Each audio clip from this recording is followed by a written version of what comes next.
Stan Lee est mort hier à l'âge de 95 ans.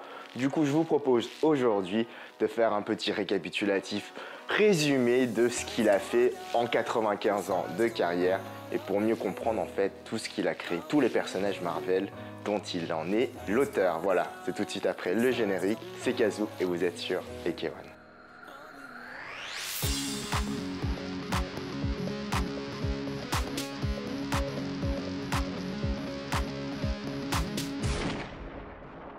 C'est en 1922 qu'il naît aux États-Unis et Stan Lee n'est pas un dessinateur, c'est surtout un scénariste et plus tard il deviendra producteur exécutif de films Marvel. Il va faire des caméos aussi dans pas mal de films, mais surtout il sera connu pour son rôle d'éditeur et de scénariste. Et c'est à 17 ans qu'il va rentrer dans la maison d'édition Timely Comics qui est l'ancêtre de Marvel. Il va commencer avec des jobs d'assistant en travaillant sur le comic Captain America. Il va se spécialiser dans l'écriture et va scénariser plusieurs comics de personnages déjà existants, mais c'est au début des années 60 que sa carrière va se lancer puisqu'il va s'associer avec Jack Kirby pour créer les 4 Fantastiques. Jack Kirby de 5 ans, son aîné, déjà connu dans le milieu puisque c'est lui qui a créé le personnage de Captain America. Mais avec ce gars-là, Jack Kirby, il va en créer des personnages et en un laps de temps très court, puisqu'en seulement 2 ans, ils vont créer les personnages de Thor, Hulk, Iron Man, les Avengers quoi. Et en plus de ça, X-Men. Durant ces 2 années, il va s'associer avec d'autres dessinateurs pour créer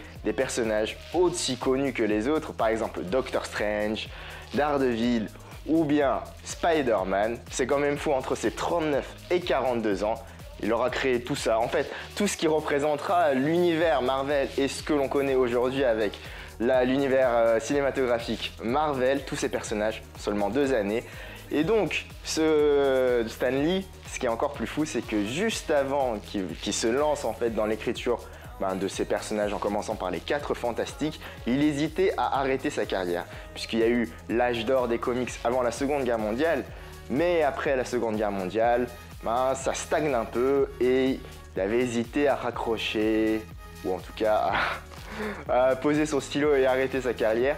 Mais ce qui va en fait changer la donne, c'est que en commençant par l'autre univers, les DC Comics, ils vont commencer à créer des personnages qui ont un fond, qui ont une personnalité. Du coup, DC va écrire, en tout cas ce que j'ai compris, va s'appuyer sur le personnage de The Flash pour essayer de donner une personnalité plus complexe à ce personnage-là. Donc du coup, les 4 Fantastiques, Spider-Man ou tout ça, là, Hulk, Iron Man, on va dire qu'ils ont des personnalités pas totalement lisses. C'est pas Superman ou quoi. Ils sont complexes, ils ont des vices, ils ont des défauts.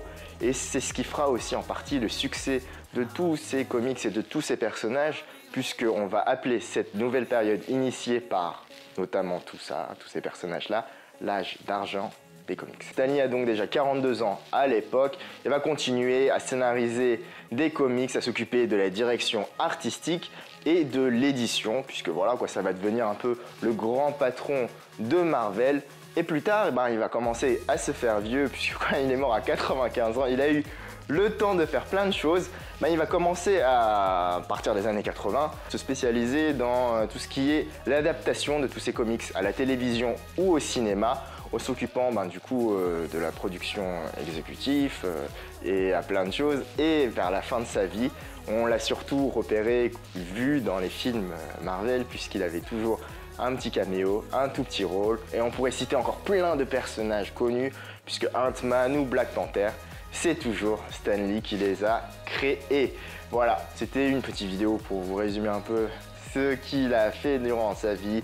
On se retrouve très vite pour une nouvelle vidéo, mais en attendant, n'oubliez pas de liker, de partager la vidéo, de vous abonner si ce n'est pas déjà fait, d'activer les notifications. Et n'oubliez pas que l'arme la plus dangereuse au monde est le savoir. Peace.